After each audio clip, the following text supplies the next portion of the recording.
नीले अंबुज के समान जिनका सांवला रंग है, बगल में बाम भाग में मां जानकी विराजमान है, हाथ में धनुष बाण धारण करके जो राम जी सीता जी के साथ रघुवंश के सिंहासन पर विराजमान है, ऐसे राम जी को मैं बारंबार प्रणाम करता हूं। ये अयोध्या कांड के 3 श्लोक हैं। इसके बाद कथा प्रारंभ हुई। श्री चक्रवर्ती जी महाराज, कौन कौन कौन? दशरथ जी। हाँ, नाम नहीं लेते इसलिए मैं चक्रवर्ती जी कहता हूं। भगवान के पिताजी है ना, नाम नहीं लेना चाहिए। श्री चक्रवर्ती जी महाराज एक दिन सभा में बैठे थे अपनी, तो उनको लगा कि सिर पर जो मुकुट है उनका वो तनिक टेढ़ा हो गया है। तो उस मुकुट को सीधा करने के लिए महाराज ने हाथ में दर्पण लिया। राय सुभाय, सुभाय यानी स्वभाव से मुकुर, मुकुर मने सीसा, मुकुर यानी दर्पण। हनुमान चालीसा का दोहा बोलिए। श्री गुरु चरण सरोज रज, निज मन मुकुर सुधार, बरनउँ रघुबर बिमल जस, जो दायक फल चार। ये दोहा अयोध्या कांड का पहला दोहा है। ठीक, इसका अर्थ पता है? कितने लोगों को पता है इस दोहे का अर्थ? ऐसे ही पढ़ रहे थे आज तक? आज हम लोग दिन में कहीं गए थे तो वहां एक लोग बैठे थे, तो एक प्रसंग छिड़ा सरभंग जी महाराज का। मानस के, आपको पता है दोहा? हाँ, मानस के एक पात्र है सरभंग ऋषि, अरण्य कांड में उनकी कथा आती है। तो बोले महाराज आपका सबसे प्रिय चरित्र मानस में कौन कौन सा है? हम बोले केवट भैया का चरित्र, हमारे भरत भैया का चरित्र, और उसके साथ एक छोटा सा चरित्र है सरभंग मुनि का। तो बोले ये कथा कहाँ है महाराज, इसकी क्या कथा है? तो मैंने सुनाया 2 मिनट 5 मिनट में उनको। अब सुनने के बाद वो तो एकदम अवाक हो गए। बोले महाराज ये मानस में है? हम कहे है? तो बोले मैं तो हर नवरात्रि में नवाह पारायण करता हूं। इसका मतलब मैं आज तक केवल अक्षर पढ़ता रहा, भीतर क्या लिखा है मैं तो समझ ही नहीं पाया आज तक। मेरी आपसे प्रार्थना है, पढ़िए मत, समझिए। अक्षर पढ़ने से कुछ होने वाला नहीं है। भारत के एक महापुरुष हुए, वो नित्य एक ही चौपाई पढ़ते थे। परहित सरिस धर्म नहीं भाई, पर पीड़ा सम नहीं अघ माही। ये चौपाई कौन कौन सुना है? इसका अर्थ है परहित सरिस, परहित जैसा। परहित समझ में आ रहा है? हाँ, किसका हित? कौन दूसरा? कई लोग भतीजे की नौकरी लगा के कहते महाराज परहित करके आया हूं अभी।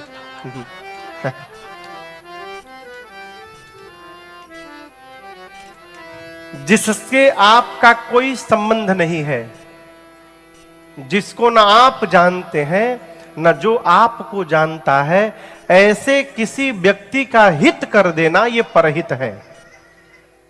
चौपाई क्या कहती है? परहित सरिस, परहित जैसा धर्म नहीं भाई। दूसरा कोई धर्म नहीं है। और पर पीड़ा सम नहीं अघ माही। दूसरे का हित करने जैसा दूसरा धर्म नहीं है, और दूसरे को कष्ट देना जैसा दूसरा कोई पाप नहीं है। ये चौपाई का अर्थ है। वो महापुरुष नित्य यही चौपाई पढ़ते थे। उनके एक मित्र ने कहा कि दूसरी चौपाई क्यों नहीं पढ़ते हो? उन्होंने कहा 25 साल से चौपाई पढ़ रहा हूं, अब तक इस चौपाई को ठीक से जीवन में उतार नहीं पाया हूं, तब तक दूसरी चौपाई पर कैसे पहुंच जाऊंगा मैं? ये उतर जाए तब ना आगे बढ़ूं। इसलिए मेरी प्रार्थना है आपसे, पढ़िए मत, समझ के पढ़िए कि हम क्या पढ़ रहे हैं, ठीक ना? दोहा कहता है, श्री गुरु चरण सरोज रज निजमन मुकुर सुधारी। गोस्वामी जी कहते हैं कि श्री गुरु, अपने गुरुदेव भगवान के चरण सरोज, सरोज माने कमल, कमल, सरोज माने कमल, अपने गुरुदेव भगवान के कमल रूपी चरण में, सरोज रज, रज माने धूल, यानी गुरु जी का जो कमलवत चरण है, लोटस फीट है गुरुदेव भगवान का, उसमें जो धूल लगा है सरोज रज, उस धूल से निज मन मुकुर सुधारी। मुकुर यानी दर्पण, मैं अपने मन रूपी दर्पण को साफ कर रहा हूं। आप में से कोई ऐसा नहीं होगा जो सवेरे नहाने के बाद एक बार दर्पण के सामने न जाता होगा। जिसके सिर पर बाल नहीं है वो न जाता होगा, मान सकते हैं, लेकिन जिसके बाल, जब बाले ने तो जाने क्या मतलब है, क्रीम लेके लगा लीजिए, सीताराम कर लीजिए, हो ही गया। लेकिन यदि बाल है तो जाना पड़ेगा ना, कहिए आप लोग जाते हैं? यदि आपके दर्पण पर धूल जमा है तो चेहरा दिखाई देगा? बोलिए। तो आप क्या करते हैं? उसको साफ करेंगे। जिस प्रकार दर्पण पर धूल जम जाए चेहरा नहीं दिखाई पड़ता, उसी प्रकार मन पर यदि धूल जम जाए तो हमको भगवान की कथा सुनाई नहीं पड़ती है, भगवत चरित्र नहीं दिखाई पड़ता। इसलिए गोस्वामी जी मन रूपी दर्पण को गुरु जी के चरण रज से साफ कर रहे हैं और कहते हैं, साफ करके बरनौ रघुबर बिमल जस, मैं भगवान के बिमल निर्मल यश का वर्णन करने जा रहा हूं। जो भगवान की कथा जो दायक फल चार, जो चार फल देने वाली है। कौन सी फल? एवोकाडो,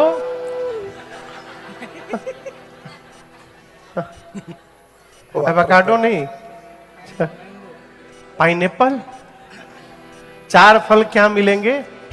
धर्म, अर्थ, काम और मोक्ष।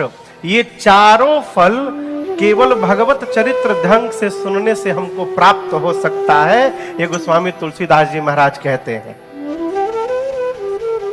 तो महाराज ने सभा में मुकुर लिया, मुकुर यानी दर्पण, अपना मुकुट सीधा करने के लिए। जैसे लेकर महाराज ने मुकुट सीधा किया तब तक दिखाई पड़ा क्या? श्रवणा समीप भय से तके। देखिए, आपको एक मैं निवेदन करूं, ये जो शरीर है हमारा, ये हमको संकेत देता है। भैया जी, भोजन करते समय यदि डकार आए, इसका क्या मतलब? पेट कह रहा है कि मेरे पर अब कृपा की जाए, हम मेरे पर दया करिए। आदमी क्या कहता है? हवा निकल गया, एक रोटी का जगह और बन गया। दांत टूटने लगे, ये क्या संकेत है? अब शरीर कह रहा है कि दांत गिरने लगे, इसका मतलब अब तुम कड़ा नहीं पचा सकते, मधुर भोजन करो, हल्का भोजन करो। आदमी कहता कितना बार टूटेगा? जितनी बार टूटेगा नया लगवा लूंगा। बाल रंग बदलने लगे, आदमी की मानत है? पते नहीं चलत है के रंगल है, के बिना रंगल है। देखिए, कम उम्र में पकी जाए तो अच्छी बात है, आप रंगवाइए, कोई बात नहीं। अब 30 साल 40 साल में के बूढ़े लोग के चाहे दिखाना चाहेगा, लेकिन 70 के बादो कलर हो ही रहा है। मैं कोई हो तो क्षमा करिएगा हमको। एक घर में दादाजी, बेटा और पोता, समझ रहे हैं ना, छोटा सा बच्चा, उसके पिताजी और उनके पिताजी, 3 पीढ़ी थी। तो दादाजी और पिताजी ये दोनों लोग शीशे के सामने खड़े होकर के डाई कर रहे थे। 8 साल का बेटा आकर पूछा दादाजी से, दादाजी दादाजी क्या कर रहे हैं? दादाजी बोले कि सफेद बाल को काला कर रहा हूं। पिताजी के पास गया, पिताजी आप क्या कर रहे हैं? मैं भी वही कर रहा हूं बेटा, सफेद बाल को काला कर रहा हूं। बेटा गया कटोरी में चूना लेके आया, चूना समझ रहे हैं ना, चूना और ब्रश लेके आया और वो चूना ले करके अपने काले बाल को सफेद करने लगा। तो बाप और दादा दोनों डांटे, क्या कर रहा है तू? बोला काले बाल को सफेद कर रहा हूं। मुझे क्यों? दादाजी से बोला, दादाजी घर में कोई तो बूढ़ा दिखाई देना चाहिए कोई तो बूढ़ा दिखना चाहिए। आप बूढ़ा हो गए हैं, उसके बाद भी मान नहीं रहे कि आप बूढ़े हैं, तो हम ही बूढ़े बन जाते हैं। केश यदि श्वेत होने लगे अवस्था आने के बाद, तो ये संकेत है अब अपने भीतर देखने का अवसर आ गया है।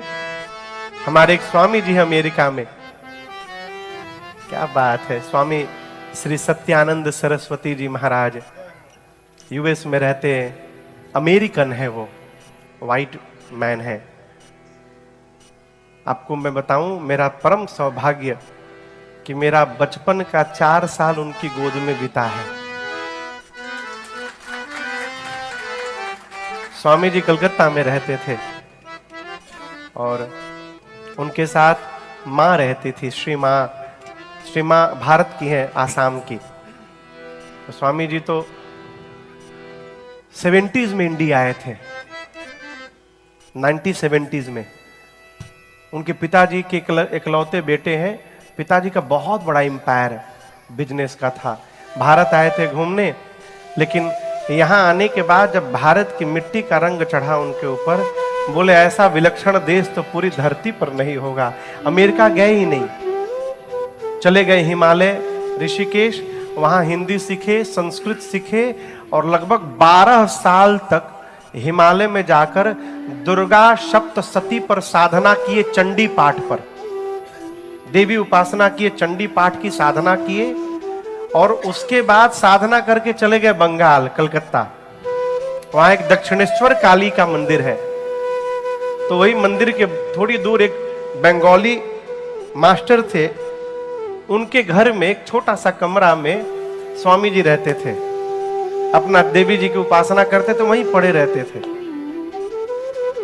हम लोग जहां उस समय हम लोग भाड़े के घर में रहते थे, रेंट के, अपना घर नहीं था, ये 80 की बात है।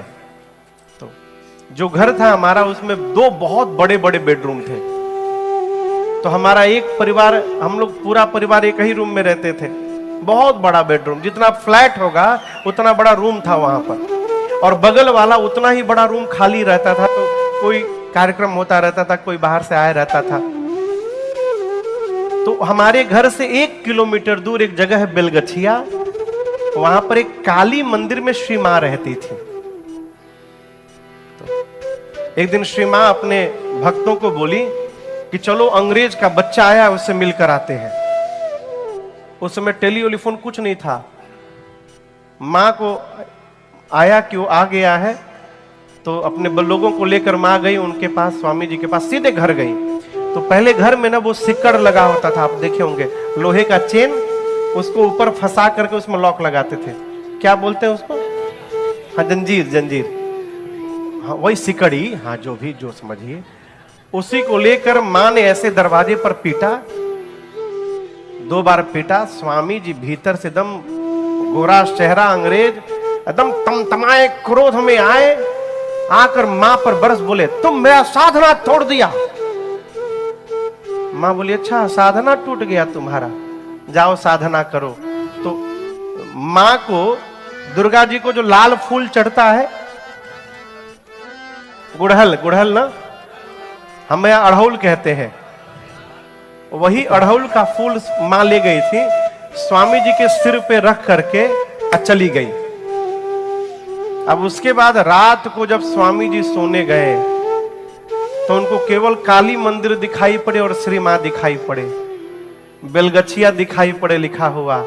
किसी तरह पूरी रात बिताए, सवेरे अपना झोरा उठाए, अपना एक लोटा था लोटा उठाए और निकल पड़े। बेलगछिया, बेलगछिया कहाँ है बेलगछिया? तो एक बेलगछिया दमदम एयरपोर्ट के पास है कलकत्ता, वहां चले गए। काली मंदिर, काली मंदिर। तो किसी ने कहा कि आप एक काम करिए, हावड़ा में बेलगछिया वहां जाइए। तो बस पकड़ के दिन भर घूमते घूमते शाम को बेलगछिया बस स्टैंड पर उतरे। अब वो जैसे उतरे, मां ने अपने लोगों को कहा कि जाओ, अंग्रेज का बच्चा उतर गया बस स्टैंड पर, उसको पकड़ के लाओ। तो लोग गए, स्वामी जी को पकड़ के ले गए।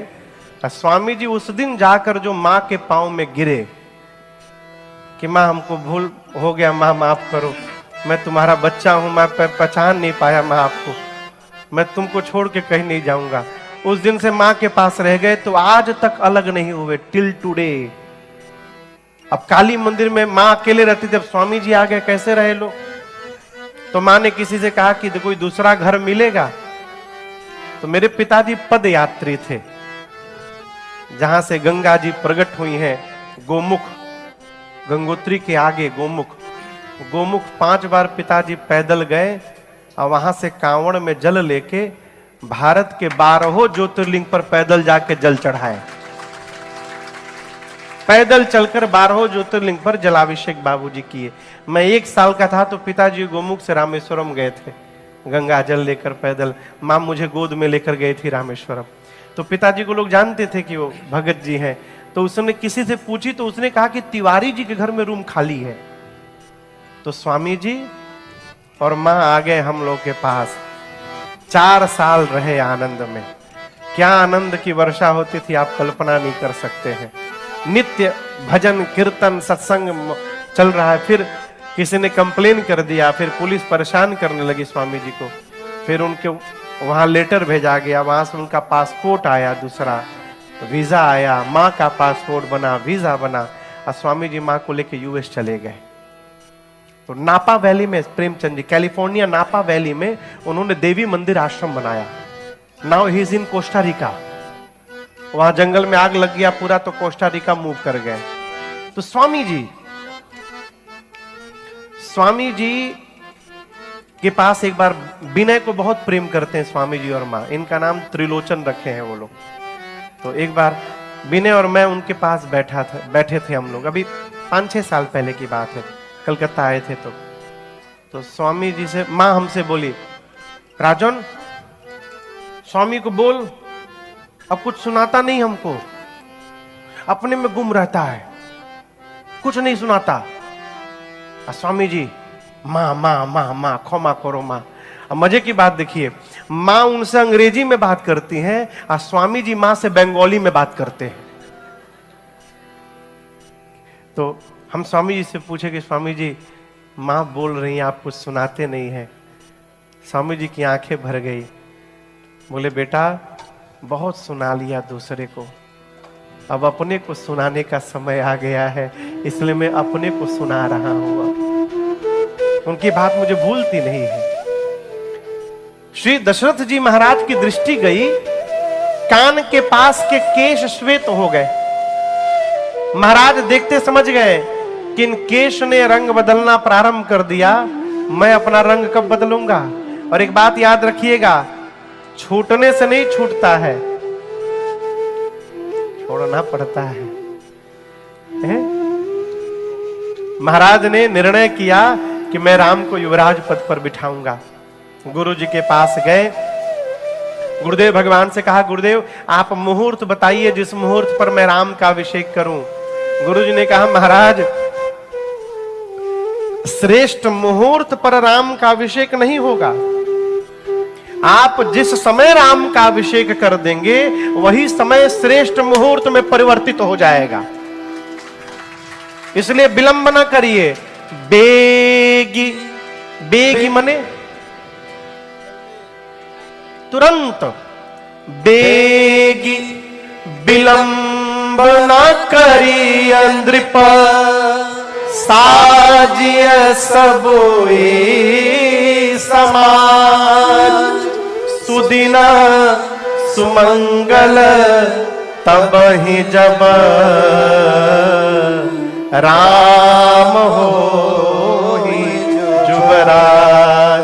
जिस समय राम युवराज होंगे महाराज, वही समय श्रेष्ठतम समय होगा, तुरंत करिए। लेकिन आपसे एक बात कहूं, होई ही सोई जो राम रचि राखा, को करी तर्क बढ़ावे साखा। इस बात को ध्यान से समझिएगा, राम जी के बन जाने में मां कैकेयी की कोई भूमिका नहीं है। कैकेयी मैया ने कुछ नहीं किया है। कैकेयी मैया ने वही किया है जो राम जी ने कैकेयी मैया को करने के लिए कहा है। देखिए, जो आपको सबसे अधिक प्रेम करेगा वही आपके लिए कलंक लेने को तैयार होगा। आपके लिए कलंक सब नहीं ले सकते हैं। मां कैकेयी ने राम जी को इतना प्रेम किया, मां ने, कि राम जी के लिए मां ने अपने आप को समाप्त कर दिया। राम जी बचपन में मां से वचन ले चुके हैं कि मां, आपको बताऊं, मंथरा ने जब मां कैकेयी से कहा तो मां कैकेयी कहती है, मंथरा, मैं नित्य ब्रह्मा जी से प्रार्थना करती हूं, क्या अगली बार जब ब्रह्मा जी मुझे जन्म दे न स्त्री का, तो थोड़ा कृपा करे ब्रह्मा जी, राम को मेरे कोख से जन्म दे ब्रह्मा जी। कौन कह रहा है? कैकेयी मैया कह रही है, राम मेरे कोख से जन्म ले और सीता मेरी बहू बनकर आवे। इतना प्रेम करने वाली कैकेयी मैया राम जी को बन भेजेंगी? मां ने पहले मां से राम जी ने बचपन में मांग लिया है।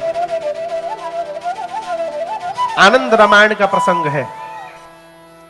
राम जी खेलते खेलते बचपन में, ये चारों भाई ना कैकेयी मैया के ही पास रहते थे, तो राम जी खेलते खेलते जाके मां के आंख को पीछे से बंद कर लिए, दबा लिए। पूछे, कौन है मैया? कैकेयी मैया बोली कि लक्ष्मण है क्या? राम जी बोले, मैं हूं मां, तू हार गई। कैकेयी मैया बोली, मांगो क्या चाहिए? राम जी बोले, मुझे जो चाहिए धरती पर आपको छोड़कर कोई दे नहीं सकता मां। मैं जो मांगूंगा आप दोगी मुझे? कैकेयी मैया बोली, प्राण मांगोगे तो प्राण दे दूंगी। राम जी बोले, प्राण लेने नहीं आया हूं, प्राण मांगूंगा तो आप मर जाओगी, लेकिन मैं जो मांगने आया हूं मां, उसमें मरोगी तो नहीं, लेकिन मरे जैसी हो जाओगी। कोई भी तुमको देखेगा नहीं, कोई तुमसे बात नहीं करेगा, तुम्हारा अपना बेटा भरत तुमको जीवन में कभी मां नहीं बोलेगा, तुम सबकी नजरों से गिर जाओगी। अब बताओ, जो मांगूंगा दोगी? कैकेयी मैया बोली, परीक्षा ले रहे हो मेरी? अच्छा ये बताओ,